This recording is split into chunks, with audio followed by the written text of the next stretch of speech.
Global Value Chains, GVCs, How Developing Countries Fit In. Introduction. In today's interconnected world, international trade is no longer just about exporting finished goods and importing raw materials. Instead, production is increasingly fragmented across borders through global value chains, GVCs.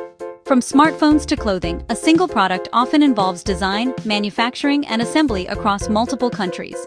For developing countries, participation in GVCs offers a pathway to economic growth, industrialization, and integration into the global economy.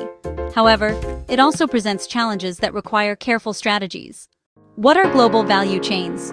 Global value chains refer to the full range of activities involved in producing a good or service, from design and raw material extraction to manufacturing, assembly, distribution, and after-sales support.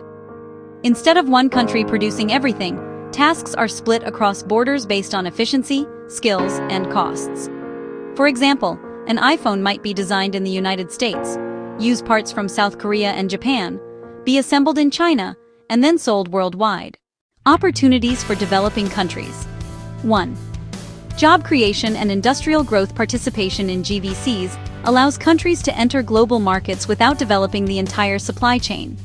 Sectors like textiles in Bangladesh, electronics in Vietnam, and automotive components in Mexico show how countries can create millions of jobs by joining GVCs.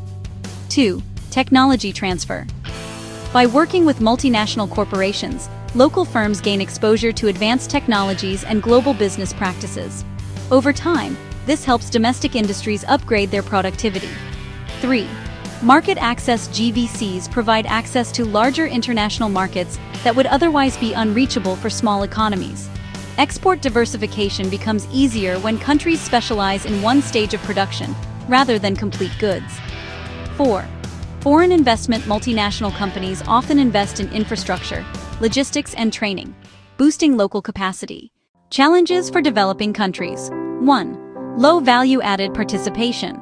Most developing countries enter GVCs at the lower end, e.g., raw material supply or simple assembly, with limited value creation.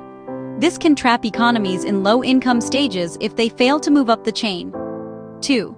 Vulnerability to global shocks. GVCs are sensitive to disruptions like pandemics, wars, or trade restrictions. Developing countries often face the harshest consequences.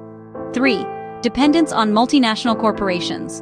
Excessive reliance on foreign firms can prevent domestic industries from becoming globally competitive. 4. Weak infrastructure.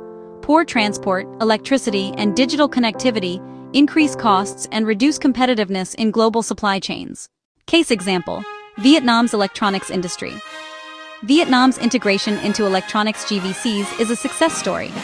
By becoming a key assembly hub for global giants like Samsung, Vietnam has attracted billions in foreign investment, boosted exports, and created skilled jobs. However, most value addition still comes from imported components, highlighting the need for local industry upgrading. Policy recommendations. 1. Climb up the value chain. Invest in skills, R&D, and innovation to move from basic assembly to high-value activities like design and branding. 2. Strengthen infrastructure. Develop efficient ports, transport systems, and digital networks to attract and retain GVC participation. 3. Support domestic firms. Encourage linkages between local suppliers and global companies to increase local value-added content. 4. Promote trade diversification. Avoid overdependence on one sector or partner by exploring multiple industries and markets. Conclusion. Global value chains offer developing countries a unique opportunity to accelerate growth, industrialize, and integrate into the global economy. Yet, participation alone is not enough. Success depends on upgrading from low-value to high-value stages, building strong domestic industries, and ensuring inclusive benefits for workers and society.